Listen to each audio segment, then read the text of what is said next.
Multiamory is part of the Erotic Awakening podcast network. For more shows regarding alternative relationships, erotic lifestyles, and much more, check out eroticawakeningpodcastnetwork.com. Welcome to the Multiamory podcast. The podcast for those of us who are tired of the same old relationship advice. Whether you are polyamorous, considering trying it, or just want to have a better monogamous relationship, this is the place for you to find new ideas and out-of-the-box thinking for how to live the happiest, most fulfilling, and sexiest life possible. On this episode of the Multiamory podcast, we are talking with author Gracie X about having kids and being polyamorous. Wow. It's a question that we've gotten for a long time, and we have someone to come on the show and talk to us about that, and we'll also talk about her new book that just came out. But before that, we're going to talk about Twitter and Facebook and some emails. And yes, I forgot to ask. I was going to ask her if she's related to Malcolm X. Oh my gosh. I'm pretty sure they both are. Yeah. Yes, we should have asked her that. You're right. Definitely. Okay. Darn. Okay. But before that, I actually wanted to give a quick shout out here to say that the sponsor of our show is adamandeve.com. So adamandeve.com, if you go there and you use our promo code, which is MULTI, M-U-L-T-I, you will get multiple gifts. See what I did there? Yes, that's wow. That just happened. Great. You guys are It was cute. so mean today. Well, you put the kibosh on us having a good time. We had like a pile of tigers to watch, and you were all cranky pants about We it. definitely need to put that in the write-up. Okay, fine. We'll put the gif of the tigers wrestling in the write-up. Okay, you're watching it again. Oh okay, so what happens when they use our promo code on adamandeve.com? So if they use our promo code, in addition to whatever you buy, get one item or multiple items, and you use code MULTI, you will get multiple gifts. Oh my god. One is a sexy surprise Why did for it have her. to come out a second time? Because it's so good. This Oh my is goodness. multi-punnery right here. Or that's not even a pun. Okay, so It's not a pun. Okay. Basically, it's something sexy that he can use. then you get something sexy that she can use. And then you get something sexy that both of you can play with. And then you also get 6 adult films on DVD. And then the 10th thing is free shipping, which is awesome. So, and then also then a portion of your purchase will go to help support our show, help us pay for our bandwidth and keeping our website up, all that stuff. We've been adding a lot of new features to our website and all that. So thank you guys for supporting us. And go to adamandeve.com and use our code MULTI. Sweet. Great. Now let's talk about Twitter. All right, you guys. So Twitter, I got to give a shout out to Brent Taylor, who's actually one of my literary agents, who retweeted our 1-year anniversary, our multi-anniversary podcast. Nice. So thank you, Brent. Who else is there? So Stephen Freshly said to us, explaining poly using animated kittens, best idea ever. Right? I think we may be onto something. Right? Or actually, I mean, come on, like this is kind of explaining poly with multiple big cats. Yes. So And that made like the top page of the polyamory subreddit. So As clearly, it should have. As it this should is the way have. it should be. Oh, Yeah. jeez. And we have little cats who are polyamorous Exactly. with the dog. Who else is here? And Robert Tomas got to us and said, I hope you mention and follow my partner, Dr. Anya. She's a creative, published author, writer, polyamory, spirituality promoter. And yes, Dr. Anya, she also recently came out with a book. And I think it's like Opening Love or something like that. It's really focused on like polyamory and spirituality. Okay. Cool. Yeah. So you can follow her at _ Dr. Anya _ And then last but not least, Wiggy the Almighty said, I'm watching your latest 50 Shades. Thanks for the shout out. You 3 are awesome and entertaining. That's sweet. Nice. Yeah. Well, cool. We also got an email recently, and this email just said, I want to send a note that I've been thoroughly enjoying the podcast. I truly enjoy the chemistry the 3 of you have and the varying points of view you all show on the given subject. I like how you have a focus on poly instead of scattershotting all over the kink alternative spectrum. Scattershotting. Yeah. Instead of just shooting all over right. the kink spectrum. Yeah. These uncontrollably. These by no means are not important. but can lose scope in your message. So he appreciated that. And then he also said to you, Dedeker, that he wanted to bring up a look. He told us to look at Camp Cutthroat on the Food Network. Oh, yeah. No, many people have told me about this. Yeah. They are shooting on the Utopia set, and it's really weird to see like Alton Brown trudging around the Utopia set. It's so odd. Very weird. It doesn't feel right. I don't like it. And then just said, please keep up the good work. And then we also had a comment on our blog post, what I learned from polyamory, Emily's blog post. Yeah. So this is an interesting one, and I wanted us to address it on here. So this is from Buzz. My question about your version of polyamory has nothing to do with ethics and morality, but with time and health. How can someone find the time to keep a relationship with many lovers simultaneously? And is it possible to ask for each other's health exams before having sex like a professional porn star? No, it's not possible. Of course it's fucking possible. Like, No, well, okay. Well, honestly, though, my answer is, would you do that when you're dating? If so, Like if you're dating somebody just monogamously, or sure. Like if anything's possible, like, super, Jesus. if you are super paranoid about that, yeah. you could say, hey, you know what? I like dating you, but I'm not comfortable having sex until I see your professional records. Yeah, like you bring me your professional, like your yeah, resume. No, until I get a background check on you and I actually see the results, including. But I guess Well, your Jake, this sexual reminds me of when we were visiting my family, and I had a family member when I mentioned that we met on OkCupid, and this family member was not familiar with online dating sites really, totally and forgot so about she this. was like, "Oh, like, do people at least post like their STD results on there?" And we're like, She was asking if the site like required that. "Oh, Like if right. it required you to like You submit have to do that. your like HIV test results or something like Yeah, that. and we're like, well, it's not really like a hookup site. I mean, I Right. guess Yeah. they could, but it's kind of like the same way that, you know, if you meet someone in a bar, it's your prerogative whether or not you want to wait to have sex until like you've both been tested or not. Yeah. Like, Right. So the I level of guess sexual risk that you're willing to take is up to you at the end of the day, regardless if that's with multiple partners or one partner. yeah. So I thought this question was interesting just because it is still leaning toward the idea that polyamory is this thing with like set rules and there's one way that it's done. Yeah.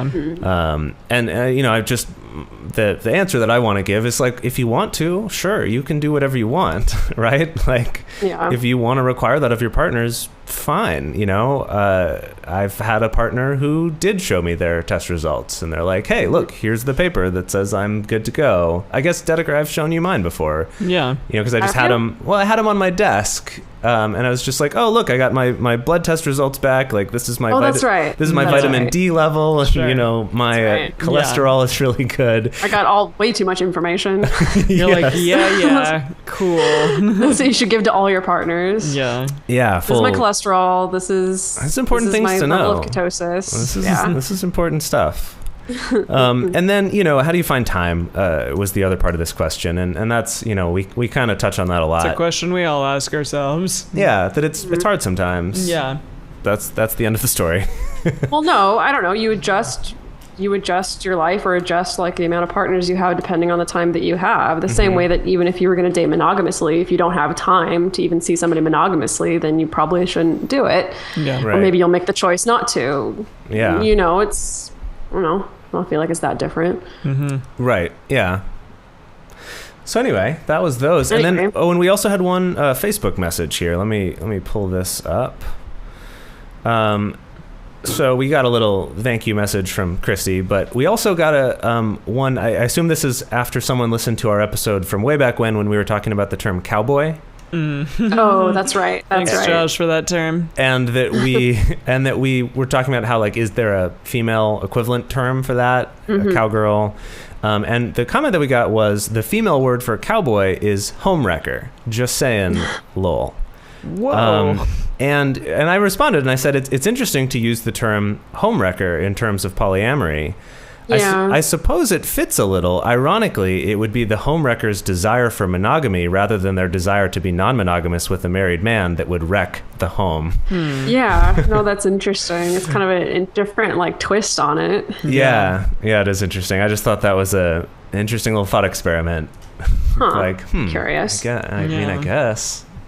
Jeez. Okay, you guys, before we head into our awesome interview with Gracie X, Ashley Madison. Yeah. Ashley Madison. Do you want to sign up? Is that? No, I really want to Does sign it exist still? I have no idea. I have no idea. I'm going on. I don't. Okay, well, let's real quick recap for our listeners who live in caves. And they're only... How are they listening to our podcast if they live in a cave? That would be very impressive. You know, they go to like a internet cafe once a week to download our episode, but that's kind of their only connection to the outside world is through us. Got it. So, the website Ashley Madison, which their tagline is "Life is short, have an affair." Yeah, and it's specifically a not a dating site really, but like a hookup site, specifically for married people who want to have an affair. And they were hacked recently. I mean, I guess it's been a month or so now. Maybe like a month ago. Yeah.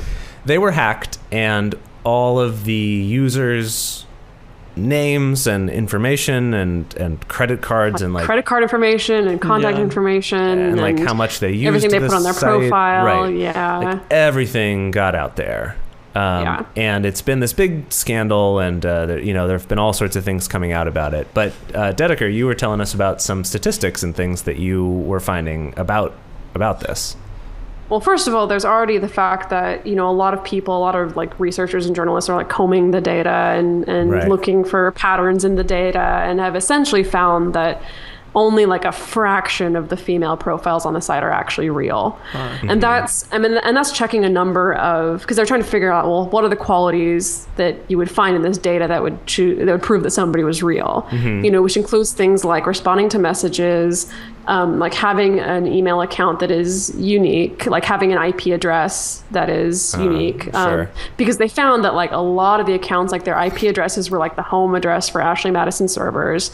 The email addresses that were used to sign up were like 100 at ashleymadison.com, 200 at ashleymadison.com. Like they just sort of they stocked the pond with like all the stuff that like the user wouldn't be able to see, but that on the back end was there. They kind of just like stocked the pond. They used a lot of bots. And so they basically found out that like there was only like a very small percentage of actual real women on Ashley Madison. And of those real women, an even smaller fraction of them actually responded to any messages or checked their inbox. Wow. So he was theorizing like, it could have been, again, still some fake profiles that were just a little more unique, or they could have just been women who logged on trying to find their husbands. It's hard to say. Yeah. But the gist of the article was that it's just interesting though that like so many married men were really paying to have just like this fantasy. Of there being tons of women that would be willing to have an affair with them. Right. That very few actually had affairs or actually met anyone through this. That was the statistic, and supposedly, like, if you dig through the fine print in Ashley Madison, at some point it does say that, like, this is intended for amusement. Interesting. In, like, some section of the fine print. Which I think kind of gets them out of lawsuits, possibly. I don't know. I'm sure that's what it is. That's how they can get out of some lawsuit about encouraging infidelity or something. I don't know. Well, I don't know. Or of like charging money for not delivering or whatever, Sure. But I mean, anyway, is there there's any legal ramification to that, truly? To like infidelity? I don't know. I mean, people can sue for all sorts of things. Sure. I'm sure plenty of they can sue for anything, but yeah. Sure. But then the other thing being that, hang on, I have the article pulled up here. Is it from Poly and the Media? This is in Poly and the Media, yeah. Yeah. I've got it right here too. So, but basically the way the statistics goes is that essentially it's like 5% of the total American population has an account on Ashley Madison. Most of them men, but that does include some women. And so, Poly and the Media is kind of theorizing like, so this is a lot of people who are suddenly having to have some awkward conversations. Yeah. If they're found out, provided somebody decides to check the database and like finds they're them out at some point. Yeah. And wondering, and I mean, he goes on to say, like, if they come looking for help, even if it's just 1 in 100 of those couples, if they decide that their solution is to try an open marriage or to try polyamory, that's like 3,000 couples suddenly coming to the poly community trying to get help. or trying to find answers. Potentially, yeah. Potentially. I mean, it's all theoretical. It's all just kind of projection. Right. But it's just interesting. I mean, because there's been a lot of media outlets, you know, who are like ruminating about the future of marriage itself, and the fact that this is a huge statement. Like this is Yeah, Dan Savage was talking about it.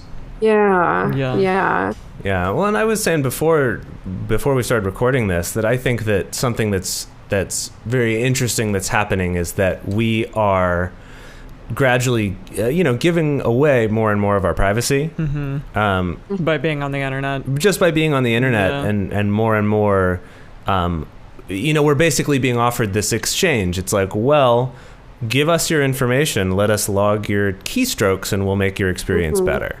Right? Yeah. That, a simple example is personalized ads. Yeah. That it's like, well, That shit like scares me. on the one hand, it's like, well, this is weird that like I'm getting ads for things that I'm searching for. Yeah. But then if you think about it, it's like, I guess I'd rather see ads for things ads that were relevant than ads not relevant. than ads for I don't even know what. Like I don't even know what, penis because enhancement? I don't get those ads as much So anymore. like I would never search for that. So Right. Yeah. Hashtag humble brag. But right, exactly. That it's this. There is sort of an upside to it as well. And I know that I have some friends that are very, very afraid of this, and who turn off all those features that share any of their data and are very paranoid about that. And then, there are other people who are like, whatever, sure. Like if I'm not a terrorist, if I'm not doing something bad, then if anything, that could be used to exonerate me if I was accused of something, so like there's this whole two sides to it. And of course. But anyway, with this, what I was getting at though, is I wonder if that sort of breaking down of having such private lives might encourage the discussion of polyamory, just because people can't hide that so much. If you're talking with someone outside of your relationship on Facebook, right, that's a harder thing to hide. It's like, oh, who is this friend you just added? Right, just the fact that like now like snooping somebody's text messages is a thing that's like both encouraged and condemned, but also something that just like comes up that the fact that you can trace a conversation when, I don't know, 50 years ago, you couldn't necessarily trace and you were like flirting with your coworker. Right, exactly. Yeah. Just that all those records of everything are there. Yeah. So anyway, I think that, my hope, being an optimist, I guess, is that this will lead us to actually just becoming more honest as a people. As a people. Yeah. Well, that's that's kind of what Dan Savage is saying. He's like, call press conferences, tell your stories, defend yourselves. There are millions of you out there. He's like saying, like, definitely the people who are going to be outed because of this should just talk about it. Exactly. Yeah. Yeah. He's a smart man, Dan Savage. The conversation needs to be had. Yeah, exactly. He's like... Right. Rather than try to just hide from it, like, let's face it head on. Yeah. You motherfuckers need to stop sitting at home pissing your pants and start fighting back. Is exactly what he said. A lot of these people don't know how to fight back. They resorted to a cheating website. They don't have the access to talk about non-monogamy or have that conversation with their partner. They don't have those communication skills. Exactly. The mindset is probably like, well, I did do something bad and now I've been caught. Like I'm not in a position to fight back or to have solidarity with other cheaters, and right. And I don't think that necessarily having solidarity with cheaters is great. Having solidarity of having a conversation about non-monogamy, sure. Yeah. Well, I think the point Dan Savage is making is not so much like solidarity with other cheaters, but more like, again, this is asking a lot of people, but to have that honesty of like, hey, look, here's my struggle with monogamy. Let's have a conversation about that. Well, Andy's saying like not everyone who was on Ashley Madison cheated. A lot of them didn't get the chance to. Right. Well, no, but still the fact that they were there. Sure, yeah, no, I know. And he said, like, watch films like How to Survive a Plague, which is about the AIDS crisis, and all of them gay men coming out because of that. And various books. So You've Been Publicly Shamed by John Rodson. Stuff like that. Yeah. So... Yeah, if you have people who are reeling about this, like, you know, in-laws or parents or wives or girlfriends or whatever. Yeah. I think a couple other things just that's come up is that, unfortunately, with the Ashley Madison thing, 'cause this isn't just in the U.S., you know, this is all over the world. Yeah. But there are, you know, there have been some unfortunate cases where, because of where someone lives, the penalties for being caught with this is very severe. It's really severe. What is that, man? Like, I mean, think about it. If a woman in certain countries was found on here, she could be burned alive or stoned to death, or, I mean, all sorts of horrible things. You know, and similarly with men too. I mean, in countries they could be killed also. Yeah. So, you know, that's a scary thing that is unfortunate with this. But then the other thing is, I think it's interesting how everyone's kind of combing through this data, trying to understand things, and OkCupid does the same thing. Like, they do it in-house. Yeah. Like, it's all like data mining. Yeah, they'll sort of publish occasionally. They haven't since September of 2014. They haven't in a long time, which is sad. Yeah, but it's really interesting stuff, like looking at people's like racial preferences in online dating and like just really interesting patterns that you wouldn't be able to find this data any other way except for having access to all these, you know, hundreds of thousands of users. Yeah. So it is pretty interesting stuff. Yeah. Well, are we ready?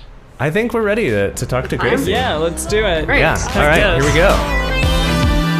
The more I hold, the more my time slips away.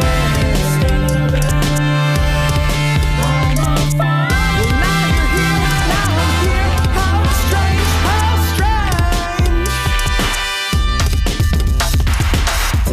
strange. All right, and here we are with Gracie X. Gracie, it's good to meet you. Good to meet you. So you are writing a book, correct? Or you have written a book. It's coming out. Yeah. So when our episode comes out, this will have come out either the day before or a couple days before that. So congratulations. Thank you so much. Yeah, that's awesome. Can you give us like the super quick one-liner what the book is about? The book is about opening my marriage and creating this polyamorous situation with my kids, my husband, his new partner, my new partner, and all the wonderful obstacles and successes of that. It really like goes into all the stuff that you go through, that a person can go through. Yeah, sure. That's awesome. So thank you so much for coming on the show. And we were talking about this earlier, is that we've had, since our very first episode, we have had people writing into us with questions about being poly and having kids. And it's something that, you know, we always can give our speculations, but since none of us have kids, we've never quite felt qualified to answer those sorts of questions. You have lots of dogs, though, or dogs and cats. We do have lots of cats and dogs, yes. Cats and Dogs dogs. are easier. Cats You can write a book on put like your poly dog with and cat pets. out in the backyard when they're annoying. Right. Do that with your kids. Exactly. I think Darn for it. the most part, in my experience, pets tend to love polyamory because it's like more people that like cuddle on them. Yeah, From what I've especially seen. these guys. Yeah. You know, it can be similar for kids. I mean, that was the first thing that I was going to talk about. Yeah. Is one of the advantages of polyamorous parenting is that you have more adults and potentially a higher adult to kid ratio. Sure. You know, the thing that I was going to say, though, is good parenting is good parenting. And I know fantastic monogamous parents, and I know fantastic polyamorous parents, and I know lousy monogamous parents, Right. and mediocre polyamorous parents. And that's just the way it is. Your sexuality really is separate from your parenting. But if you're a wonderful polyamorous parent, part of that is that you're very aware of your kid, and the people that you're involved with are good with kids. And that's part of being a good parent, is you're not going to introduce people into a situation who aren't great with your kids. But if you have a group of people who are great with kids, I mean, when we had this 4-year situation where my husband's girlfriend was living next door, me and my partner were, hello, Kitty. It was fantastic. Yeah. We had more adults than kids. And it was, Yeah. a great situation. And the kids benefited because we were more relaxed. That's the great. workload was shared. And it was just a spontaneous kind of thing. Can you tell us how many kids and how old they were? Just so we have a sense for that. Right. Actually, I shouldn't say it was a higher adult to kid ratio. It was a higher adult to kid ratio half of the week because my partner has 2 kids. My husband and I have 2 kids. So there are 4 kids. Okay. Me and my husband and our 2 partners. So it was... Got it. 4 kids technically total. 1-to-1, yeah. Right. Yeah, and the age of the kids... it's a little Brady bunch. They're all 3 years apart. So when we first started doing this, it was 3, 6, 11, and 14. Is that right? No. So that's something I kind of want to clarify for our readers, and I'm sure they can read more about this in your book. Listeners, but so you decided to do this, or sorry, not our readers. What? They're reading our podcast right now. Are you going to write out the transcript? Because that sounds like a lot of work. Our listeners who can read your book, who will be listeners and readers. Yeah. Anyway, so yeah, you kind of embarked on this journey, and you already had kids when you chose to embark. Your kids weren't born into this situation, and so I'm sure a lot of listeners are curious about, what was that conversation like with your kids? Yeah. Because it sounds like obviously, your partners moved in with you. You didn't hide it from your kids at that time. So what was that like communicating with your kids? Yeah. I want to say in my polyamorous community, I know a lot of people who have been poly all their life and then they had kids. And that's easier. If you're going to be monogamous all your life. If you're going to be poly, I'm kidding around because people change, and that's part of being a good parent. You got to do things that help you and make you happy. And so when I opened my marriage, I thought, and it was, this is all in the book, wide open, which you can get at graciex.com. I thought that I would be able to quietly move my partner in to the back and my kids wouldn't notice. And it was absurd. My son was 3. He really didn't notice for a long time, but my daughter was 10, and she is really... The editors, when I was writing the book, they said, put more Tallulah in. Because she confronted me with every anti-poly argument there is out there. Yeah, it was really interesting dialogue. And it was very intimidating at first. And I ended up, my husband and I ended up meeting with Dossie Easton, who, of course, yeah. And she said to me, now she raised her daughter in this polyamorous utopian community where everybody was poly, and you never desired a babysitter because there were there were so many people. Right, and everyone could watch them. We were panicking and we didn't know what to say to my daughter. And she said, you've got to present this with the confidence of educating your kid as a parent. Yeah. And you've got to walk them through it. And at the time it seemed like trite advice, but it was brilliant advice. And that's what we ended up doing. And after a while, my daughter really liked the situation because she got to know the people involved, and they were all co-parenting with us. Yeah. And good people. Yeah, it actually reminds me of stuff we've talked about before when coming out as poly to your parents family, and your parents, brothers and sisters and stuff. That if you are new to it and you approach it with this kind of fear and cautiousness, they're gonna see through that and challenge you on it. Whereas if you come where it's like, hey, I'm gonna try to teach you and explain to you confidently about this thing that is important. So it's interesting that the same would apply with your kids. Yeah, and what, like a precocious kid, that she would go and ask you about this and say, well, this, and this clearly aren't going to work, Mom. I'm so impressed by that. Yeah. There were some really funny scenes in the book where it's a complete role reversal. And at 10 years old, kids and horses smell fear, and she could tell I'm nervous, and she went right for it. Yeah. Wow. So it was a process, and I think it's going to be much easier for people as time goes on, and as the culture gets educated. Unfortunately, even good friends of mine who are monogamous say things. Yeah, and, I laugh and I start educating them about, it's not what you're thinking. A lot of times when you're talking about these things, just people write to me all the time about coming out. I say to them, don't use any of the words. Yeah. Don't say poly, Right. open marriage, because people have these images. Yes, and it's definitely. better to really talk specifically about your value system and what you're doing, and I think it gets a better result. Well, and you... Oh, that makes sense. You wrote an article that we talked about actually a couple episodes ago on Mind Body Green called Why My Husband and I Sometimes Have Sex with Other People. Yeah. And you used the phrase legalized cheating, which Right. we talked about a lot because we were like... we talk a lot about language and kind of Sure. Yeah. what different terms mean to us. So could you tell us a little bit more about that? Yeah, because it goes along it's with your fascinating. friends. I started using that term because I realized that certain people, and I don't mean this in a condescending kind of way, but they really couldn't wrap their head around. And it's because we're in such a sex negative world. Yeah. And At least country, just like with food, everybody, I've got to diet, I've got to eat certain foods, but then I can cheat a little bit.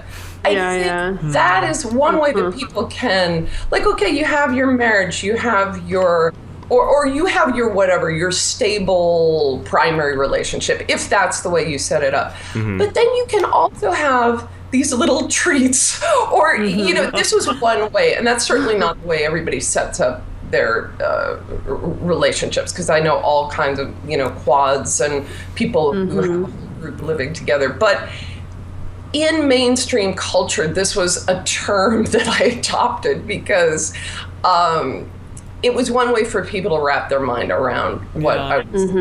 And you found that because to me, like, cheating, I know that's the whole point, but like it has such a negative connotation to it. But you found people kind of still got it better though. Yeah. Like, well, yeah. I mean, I am completely on board with what you're saying, and if you're going, I guess part of my mission statement as an artist is to really talk about these things and to educate people. right. Yeah. Do people get it? I get really fantastic responses, but sometimes, like, I had a really interesting dialogue with this guy on Twitter. Oh boy. I know. It's hard to have a dialogue on Twitter. Yeah. It's so truncated. But this guy wrote to me, young guy, and he said, please explain, like, you're committing adultery. And I said, but I'm not committing adultery. Yeah. My spouse knows and approves. This is not ethical non-monogamy. And then he sent me the definition of adultery.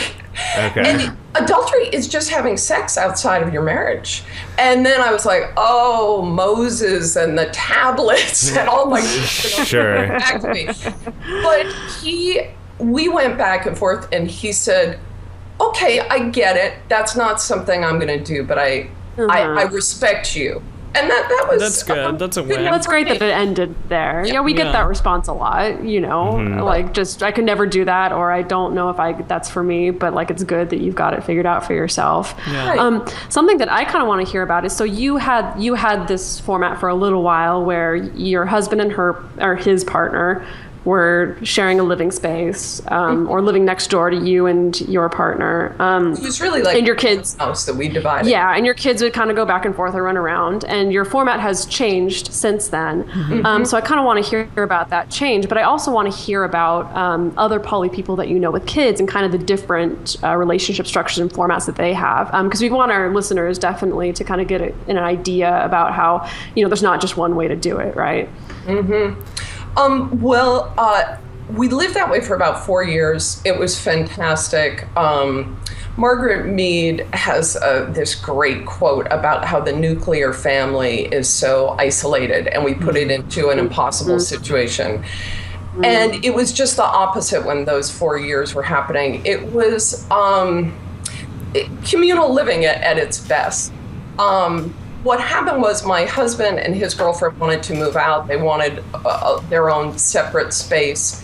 And so my relationship is currently open with my new partner, but I am not introducing people into my family life right now. My daughter's 15, my son is 10. You know, one of the big things about parenting that I've learned is that kids want stability. And that whole situation was great, and it introduced a lot of change. And I don't want to go through more change right now with my family. The people that I know, as I said, who are polyamorous, who had kids with this situation that was already created, that is a static situation. I mean, there is change in it, but those kids are bonded. The people in my polyamorous community who I'm thinking about, they're very bonded with their biological children, and their children are bonded with their parents. And so the influx of or a change in partners is, in a way, something that they're used to. Yeah. And so it is interesting. Yeah. Elizabeth Sheff, in her book, The Polyamorous Expert, she did that massive study over the decades. And she talks about in that how the most important bond, if you have a strong bond, the biological bond between the kids and the parent, they can tolerate some, changes with the other partners. And that's what I've seen in my polyamorous community. Okay. The other advantage to being a poly parent is that most of the people that I know who are poly, this is certainly not everybody, are really good. They have good people skills. They're good communicators. They're tuned in. They're aware of people. That is a good parenting skill. And as a poly parent and a sex positive parent, my daughter at 15, she is really communicating to me about what's happening in her life. And I've been kind of amazed by a lot of her teenage friends are not communicating with their parents. And it's because in the monogamous world, there's kind of an ownership mentality around people's sexuality. And that really makes for bad conversation with your teenager. Nobody likes to feel that they're getting owned by somebody or controlled by somebody, unless it's a fun game that you're playing. But as an ongoing thing, it doesn't work well in parenting. You can pull it off when your kids are under 10, but as soon as they start to individuate, you're really going to lose an authentic connection. Yeah. So that's what I notice in I'm getting together with a friend of mine. She's been poly most of her life. Her daughter is like 20. They're very, very close, and they were close through the teenage years too. And part of it is that she is such a sex positive, really fantastic communicator kind of a person. Yeah. That's fantastic. Wow. Yeah. No, that's really cool. I like the idea because obviously if you are introducing partners to your kids, it kind of necessitates having those kind of really vulnerable conversations. I mean, these conversations are vulnerable between our partners, between other adults, between our friends, and the fact that you open that up with your kids. That's I really like that it kind of lays the groundwork for that communication to be open in other areas as well. Yeah. So I have a couple things I want us to get to bring the topic a little bit heavier. So when people do write to us about having kids and being poly, there's usually a couple big concerns that come up. I mean, well, one smaller one is what you already addressed, which is communicating with them.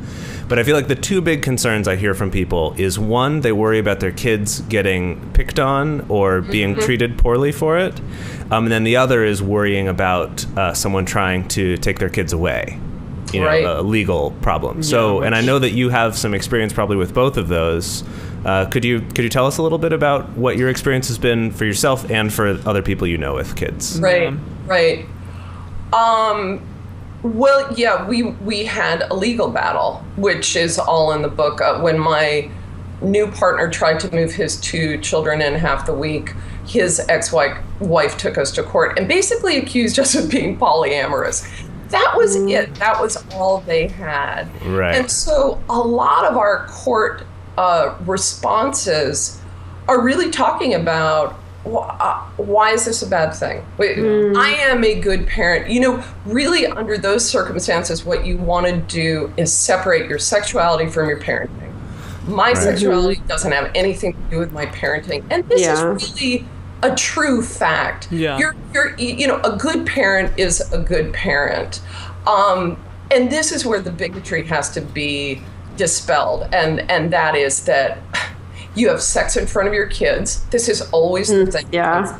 Which is, of course, not true. That's so weird. ridiculous. Yeah. You're out of control. You're an out of control person. I think this is how society sees polyamory. You're out of control, so you must be out of control as a parent. So we did. And we're good. We're great parents, so we dispelled those myths. And sorry, just to stay on that for a second. So then, I mean, what ended up happening with that? We ended up settling out of court because I think that Oz's ex-wife knew that she was going to lose, and she wanted some control. But it was very frightening. And when people write to me or contact me, I say, if you are doing something that's non-standard, your sexuality is non-standard, you are vulnerable. Yeah. And it's and in a way, it's not necessarily that those people don't like your sexuality. They may just not like you, and that's how they're gonna use that's the leverage. As leverage. Right. And so I think people. And I'm so out, and I write about this, and I think people are surprised sometimes. But I will say, in terms of your kids, is there anybody that you're concerned about? Is there a grandparent that doesn't like you? Is there an ex-spouse that doesn't like you? And then, of course, with your work. And I tell people, you know what? Take care of yourself. We're going to do this as a group. We're going to do this as a group of people over time, just as the gay liberation movement has done. And so I just had dinner with a friend who came to the state and wanted to meet with me. She lost her entire business because her colleagues turned against her. Now, I don't think it really was about her polyamorous lifestyle. I think it was that her new lover came in and he presented a better business model that was it wasn't to their advantage. And so they attacked and they used her sexuality. So you have to you have to take care of yourself, and you have to take care of your kids. In terms of getting picked on at school, okay, I'm in the San Francisco Bay Area, so there's going to be a lot of different people around. There are a lot of different people around. Parents they don't want to be bigoted. They don't want, they may be bigoted, but they're not going to be as righteous as maybe a born-again Christian community might be. Right. So for the most part, I think people are curious. They're like, what is going on? I've had some parents write me anonymously and say, wow, I love what you're doing. I wish I could change my life. Yeah. We get that one a lot. Those parents. I think a lot of people don't care. They just don't care. And so, they just care that you show up and you work in the PTA. I think there's a lot of apathy, quite frankly. People are busy and they don't care. I mean, not that they don't care, but they're not going to go after you. They're busy. But this is where I think being out and educating people is great, but don't do it if it's going to personally hurt you. You know, course. I feel protective of poly people. Yeah, and that's what we always emphasize as well. Is of course, like as you said, as a group, like of course we want to move this forward and we want to create a world where it is safe for people to be out and where it is normal, where more and more people can just not care, that you're poly. But of course, always taking in consideration if it's going to affect your kids or if it's going to affect your work or things like that, that's very apt to take care of you. And also the fact that it's interesting, I've always felt that, with kind of fringe subcultures like this, like the gay rights movement experience, that, part of the backlash is not being able to see anything but the sex. you know, and just being able to see that there's some kind of sexual deviancy. You know, it's like why in the 50s, you know, if a teacher was outed as being gay, it was like, well, we can't have him around our kids. You know, and it's like, it's not like he's a pedophile or anything like that. It's just that he's doing something sexually deviant. And so that's interesting. And since you mentioned that, you know, where people go to is like, oh, you have sex in front of your kids, that's the first thing that pops up in people's minds is not the relationship, is not the co-parenting, it's the weird sex you must be having. Yeah, I mean, Jenny Block, she wrote Open.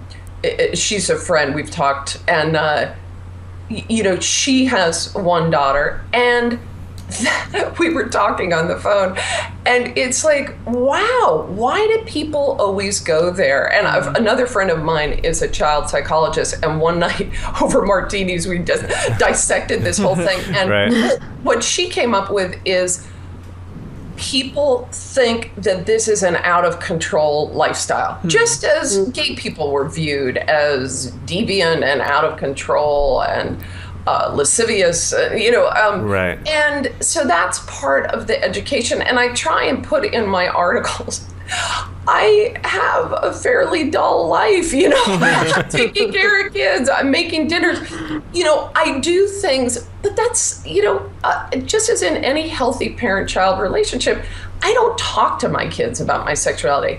I talk to my daughter about her sexuality because she brings it to me and I need to guide her. But it's not appropriate for it to go the other way. And it, you know, it doesn't. And it's kind of fascinating the stereotype and the bigotry that obviously needs to be dispelled. I mean, my personal theory about it is that I think, you know, because humans are the way we are, being monogamous is really hard. And I think that a lot of it's that people's own personal experience is like, God, I am working so hard and sort of themselves. Suffering. I'm kind of, but why am I doing that if it's not because it's right? And so if they see you doing something where it doesn't seem like you have that same suffering they have, that it's you must be out of control. You have no self-control because I have to work so hard to control myself. Well, and unfortunately, a lot of places other than Southern and Northern California are not going to be as open to this, and so that's the challenge. Do you know any polyfamilies in other parts of the country? Yeah, exactly. Oh, that is a good question. Well, I mean, people that have written to you does not live in California. Most of the people I know are, you know, in the San Francisco Bay Area. Sure. Seattle has a great poly community. Right. Right. I have some friends who are moving to Minnesota. You know, most of my community is here. Sure. I was just curious. They're pretty progressive. You know, community of people. So, so I think just a couple more things before we start wrapping up.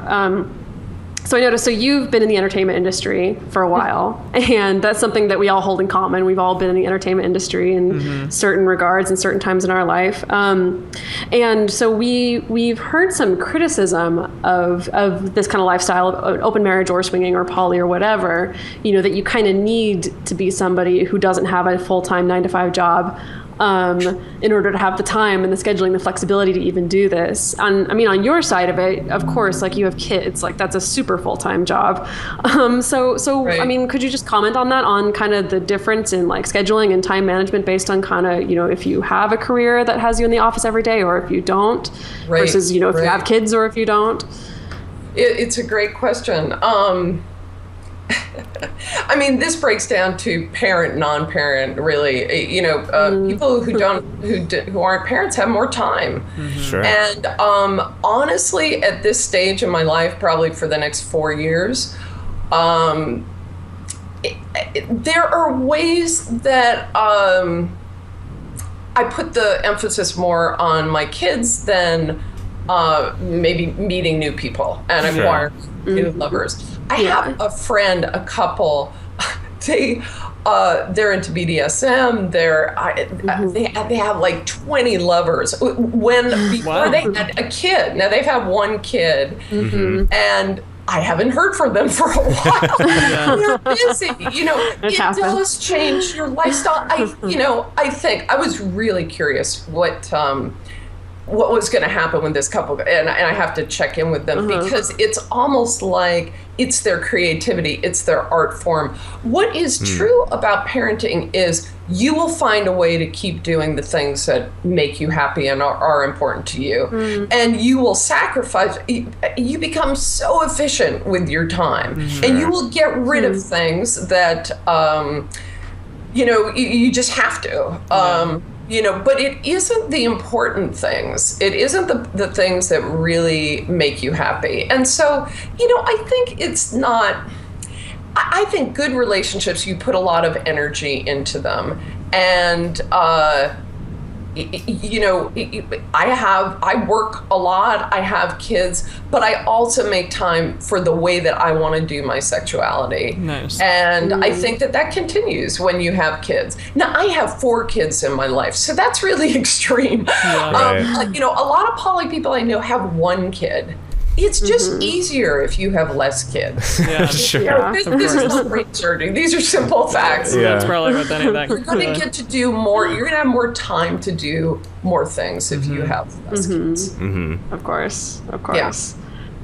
Well, what do we got left, you guys? Let's ask our famous classic question. Our famous classic question.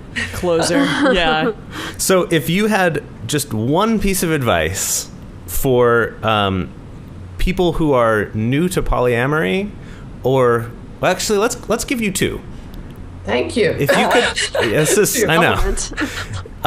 Let's start with this one about polyamory in general. From your experience, if you could give just one piece of advice to people that are new to polyamory, what would that be? So my one piece of advice, the biggest piece of advice, is what I love about polyamorous people is that they are thinking out of the relationship box and they're doing it their way. And I would say, do it your way. And if you want to set things up slightly different than even what you see in your polyamorous community, go for it. Customize it to make it work for you. Because, no one relationship, a polyamorous relationship is going to work in one particular, different people need to do different things. And when I see websites or poly people talking about the rules of poly, I think, wow, isn't what we're doing here, we're trying to have more freedom and authenticity. So that's my big piece of advice for. All right. Awesome. So Great. then we'll put that in the Multiamory treasure trove of wisdom. Yeah. Well, so our second bigger, treasure trove question here is same question. The one piece of advice that you would give to people with kids who want to be poly. Yeah. You're probably going to be a much better parent than you know, and you're probably nervous because there's so much crazy bigotry, lying bigotry.